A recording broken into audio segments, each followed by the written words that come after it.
आज इस चैनल में मेरे द्वारा आपको 25 क्वेश्चन विज्ञान के दिए जाएंगे। वह विज्ञान के 25 क्वेश्चन आपको करने हैं। हर एक क्वेश्चन के लिए आपको 15 सेकंड दिए जाएंगे।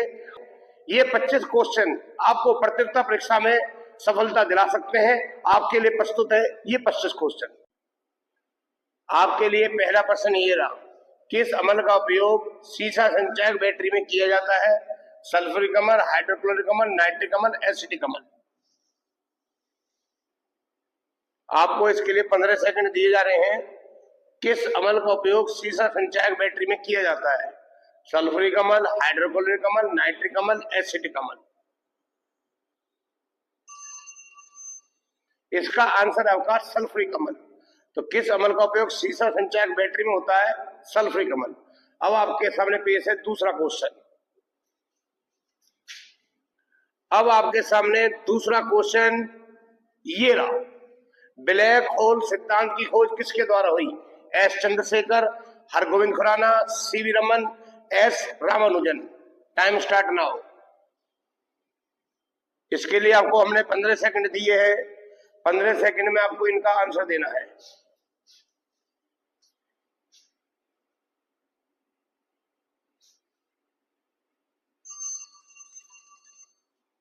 इसका आंसर है ब्लैक होल सिद्धांत। इसकी खोज किसके द्वारा हुई थी? इसकी खोज हुई थी एस चंद्रशेखर के द्वारा। एस चंद्रशेखर के द्वारा ब्लैक होल सिद्धांत की खोज हुई। इनके नाम की अंतरिक्ष में एक सीमा भी बन रही है जिसे चंद्रशेखर सीमा कहा जाता है। आपके लिए अगला क्वेश्चन ये रहा, किसी मानव आंख की रेटिना पर बना प्रतिबिंब कैसा होता है? वास्तविक सीधा, वास्तविक उल्टा, काल्पनिक सीधा, काल्पनिक उल्टा।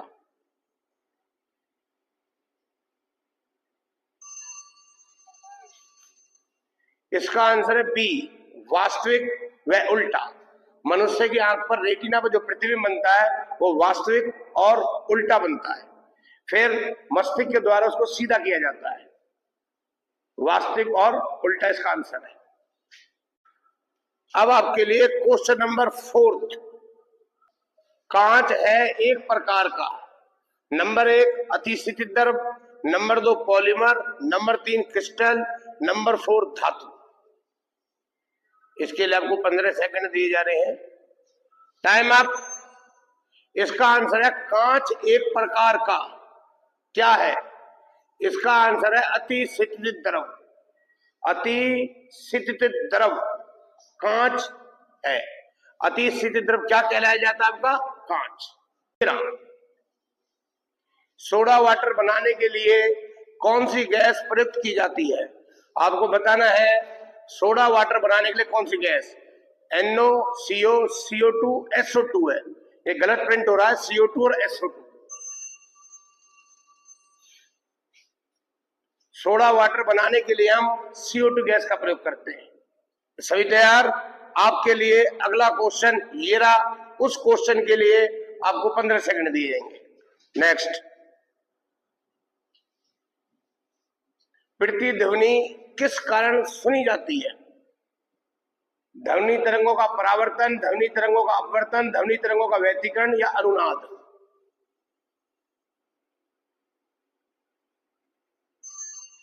इसका आंसर है ध्वनि तरंगों का परावर्तन, टकरा के वापस आना। ये दूरी होती है 17 मीटर की, इको। तो ध्वनि का परावर्तन। प्रतिध्वनि किस कारण सुनाई देती है? ध्वनि के परावर्तन के कारण प्रतिध्वनि सुनाई देती है। टकरा के वापस आना, 17 मीटर ये दूरी होती है। आपके लिए अगला प्रश्न ये रहा, डिप्थीरिया बीमारी किस अंग को प्रभावित करती है? आंख, गला, यकृत, अग्नाशय।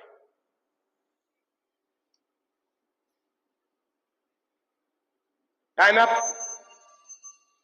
डिप्थीरिया बीमारी गले को प्रभावित करती है। आपके लिए अगला क्वेश्चन 15 सेकंड आपको दिए जाएंगे।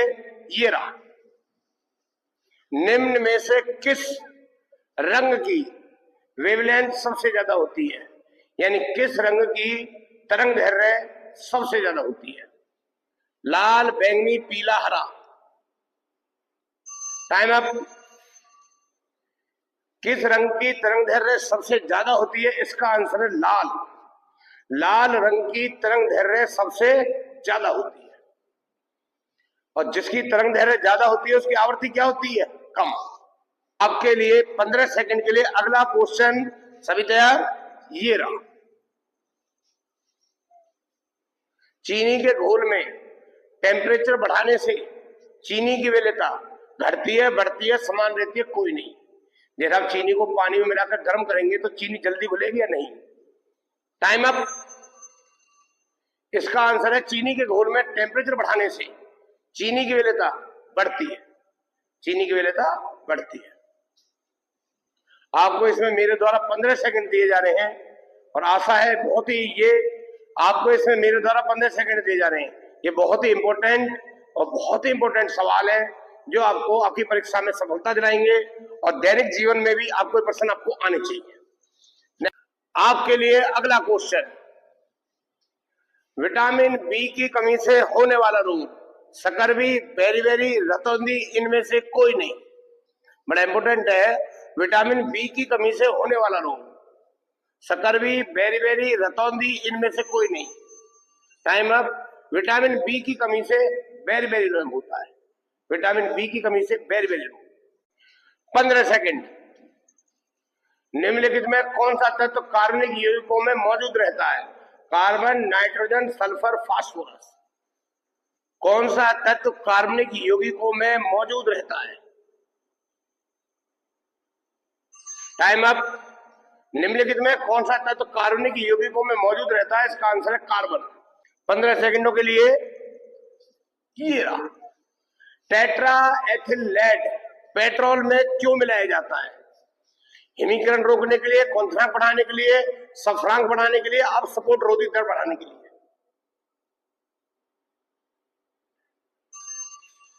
Time up. इसका आंसर है अब सपोर्ट रोधी दर बढ़ाना। कुछ ईंधन अपने कार्य में बदलने से पहले ही नष्ट हो जाते हैं, अपस्फोट पैदा करते हैं। इस अपस्फोट को रोकने के लिए हम अपस्फोट रोधी मिलाते हैं। एक अच्छा अपस्फोट रोधी होता है टेट्रा एथिल लेड। तो ये पेट्रोल में क्यों मिलाया जाता है? अपस्फोट रोधी दर को बढ़ाने के लिए। आशा है आपको इस गेम में बहुत आनंद आ रहा होगा। क्वेश्चन नंबर आपके लिए अगला है जो बहुत इंपॉर्टेंट है। ये क्वेश्चन आपको सभी एग्जामों में सफलता दिलाएंगे, आपकी सरकारी नौकरी में आपको लाभ पहुंचाएंगे, और कोई भी कॉम्पिटिशन एग्जाम उसमें आपको बहुत सफलता दिलाएंगे। आशा है आप इन प्रश्नों का आनंद ले रहे होंगे। आपके लिए 15 सेकंडों के लिए अगला प्रश्न। टाइम शुरू अब आपका होता है। विद्युत अपघटन में कौन सा नियम लागू होता है? कूलाम का, ओम का, न्यूटन का, या फेराडे का? बहुत इंपॉर्टेंट। 2-1। Time up. विद्युत अपघटन में कौन सा नियम लागू होता है? विद्युत अपघटन में आपका फेराडे का नियम लागू होता है। विद्युत अपघटन में आपका कौन सा नियम लागू होता है? विद्युत अपघटन में आपका फेराडे का नियम लागू होता है।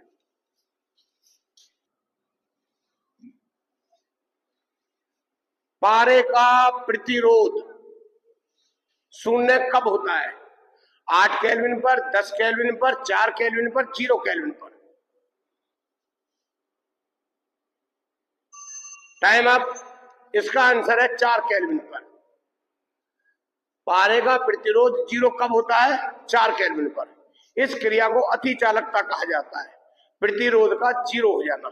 तो पारा कितने केल्विन पर अतिचालक बन जाता है? 4 केल्विन पर। अगला प्रश्न। सभी 15 सेकंडों के लिए तैयार रहना। Time start now. अगला क्वेश्चन मेरे द्वारा आपको दिया जा रहा है जो ये है।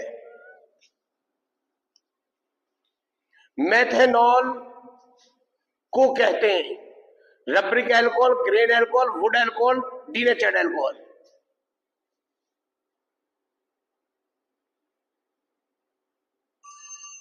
Time up. मेथेनॉल को कहा जाता है वुड एल्कोहल। मेथेनॉल को क्या कहा जाता है? Would alcohol. मेथेनॉल का फार्मूला होता है CH3OH। इसे मेथिल एल्कोहल भी कहा जाता है। Methanol CH3OH। तो मेथेनॉल को वुड अल्कोहल भी कहा जाता है। आपके लिए बहुत इंपॉर्टेंट अगला सवाल, इसके लिए भी आपको 15 सेकंड दिए जा रहे हैं। रेडी? मानक दाब क्या है? पारे का 760 सेंटीमीटर, पारे का 760 mm, वायुमंडलीय दाब या कोई नहीं? इसका आंसर है पारे का 760 mm। पारे के 760 mm को मानक दाब कहा जाता है। आपके लिए बहुत इंपॉर्टेंट सवाल जो अनेक बार पेपर में आया, मोस्ट इंपॉर्टेंट क्वेश्चन। 15 सेकंड दिए जाते हैं आपको। जब प्रकाश वायु से कांच में जाती है तो तरंग दैर्घ्य बढ़ती है, तरंग दैर्घ्य घटती है, आवृत्ति बढ़ती है, कोई नहीं?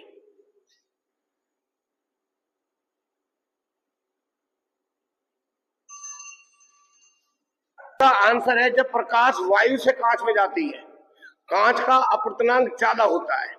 जब कांच का अपवर्तनांक ज्यादा हो गया तो प्रकाश का वेग भी घट गया और प्रकाश की तरंग दैर्घ्य भी घट गई। वायु और कांच में तुलना करने पर कांच का अपवर्तनांक ज्यादा होता है, इसलिए प्रकाश का वेग घट जाता है और उसकी तरंग दैर्घ्य भी घट जाती है। अगर तरंग दैर्घ्य घटता है तो आवृत्ति बढ़ जाती है। तो प्रकाश वायु से कांच में जाती है तो तरंग दैर्घ्य घट जाती है। के लिए बहुत इंपॉर्टेंट सवाल है, आपके लिए बहुत इंपॉर्टेंट प्रश्न 15 सेकंडों के लिए ये रहा। ध्वनि किस रूप में यात्रा करती है? ऑप्शन है अनुप्रस्थ, अनुदैर्घ्य, स्थिर या कोई नहीं?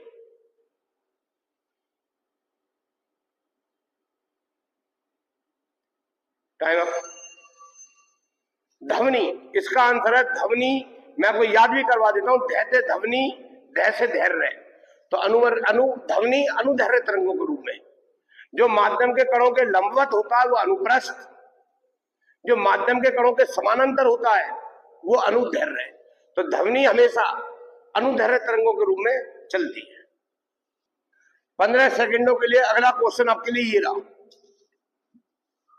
सोनार मुख्यतः उपयोग किया जाता है डॉक्टरों के द्वारा, इंजीनियरों के द्वारा, अंतरिक्ष यात्रियों के द्वारा या समुद्री यात्रियों के द्वारा?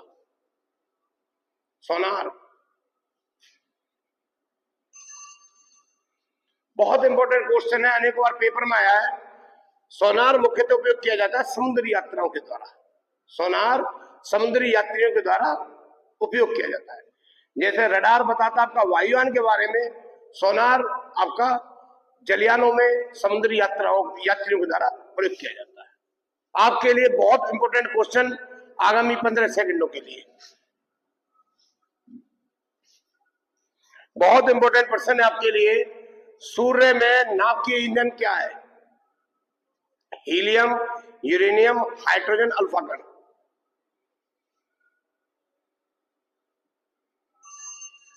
Time up. इसका आंसर है आपका हाइड्रोजन।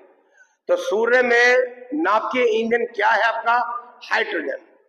हाइड्रोजन के समस्थानिक मिलकर हीलियम का बड़ा नाभिक बनाते हैं, जो नाभिकीय संलयन का एक उदाहरण है और जो सूर्य में और तारे में ऊर्जा का कारण है, नाभिकीय संलयन। तो सूर्य में नाभिकीय ईंधन क्या बनेगा आपका? हाइड्रोजन। आपके लिए अगला क्वेश्चन बहुत इंपॉर्टेंट है, इसके लिए मेरे द्वारा आपको 15 सेकंड दिए जा रहे हैं, सभी तैयार रहना। नेत्र गोलक किस सेट द्वारा चालित होता है? 4 मांसपेशी, 6 मांसपेशी, 8 मांसपेशी या 10 मांसपेशी? बड़ा इंपॉर्टेंट है।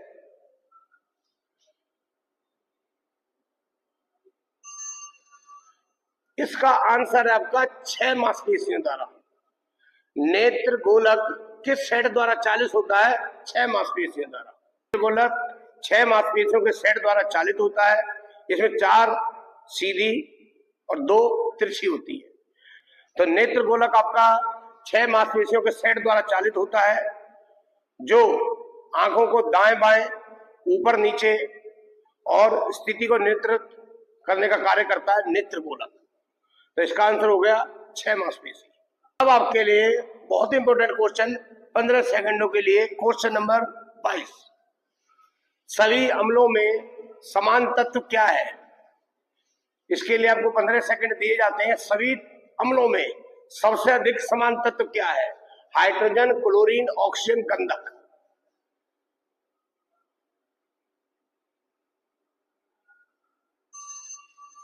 इसका आंसर है सभी अम्लों में हाइड्रोजन सबसे अधिक समान तत्व है।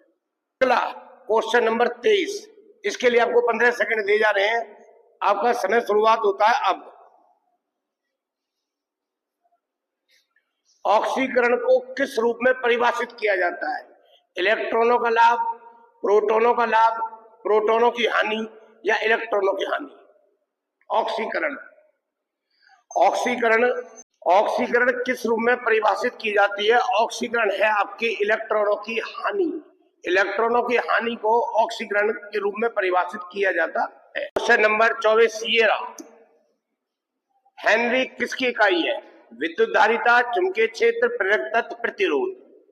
आपको बताना है हेनरी किसकी इकाई है? विद्युत धारिता, चुंबकीय क्षेत्र, प्रेरक तत्व, प्रतिरोध। इसका आंसर है हेनरी इकाई है प्रेरक तत्व की। हेनरी किसकी इकाई है? प्रेरक तत्व की।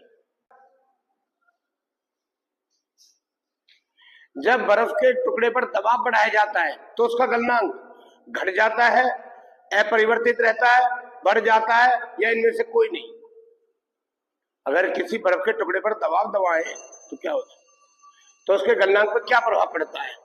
बर्फ के टुकड़े पर दबाव बढ़ाया जाता है तो उसका गलनांक घट जाता है।